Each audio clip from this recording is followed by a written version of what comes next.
Hi friends, ನಾವು ಇವತ್ತು bale ಮತ್ತೆ ನಾನ್ ಬೇಲಬಲ್ ಬಗ್ಗೆ ತಿಳಿಯೋಣ. ಬೇಲ್ನಲ್ಲಿ in case of bailable offence, accused can claim a bail as a matter of right if he is fulfil all other condition.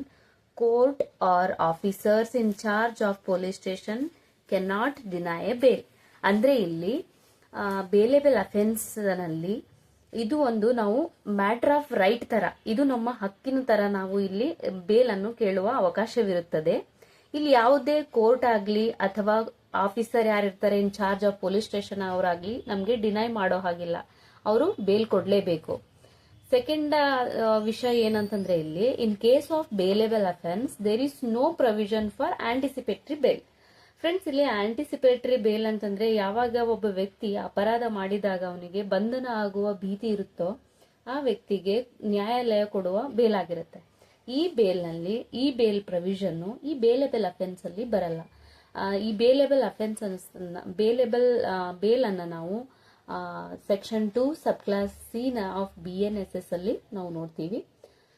Friends, next ನೋಡೋದಾದ್ರೆ ನಾನ್ bailable ಅಂದ್ರೆ ಏನು? ನಾನ್ bailable ಕೂಡ ನಾವು ಸೆಕ್ಷನ್ 2 ಸಬ್ ಕ್ಲಾಸ್ ಸಿ ನಲ್ಲೇ ನೋಡ್ತೀವಿ.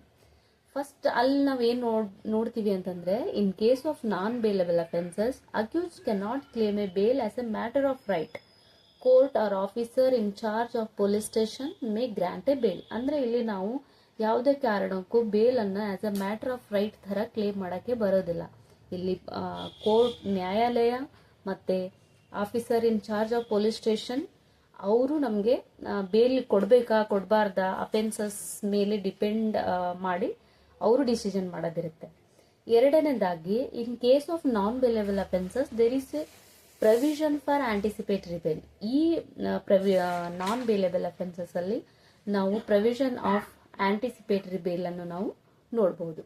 ಫ್ರೆಂಡ್ಸ್, ಇದಾಗಿತ್ತು ಬೇಲ್ ಮತ್ತೆ ನಾನ್ bailable ನಡುವಿನ ವ್ಯತ್ಯಾಸ. Thank you.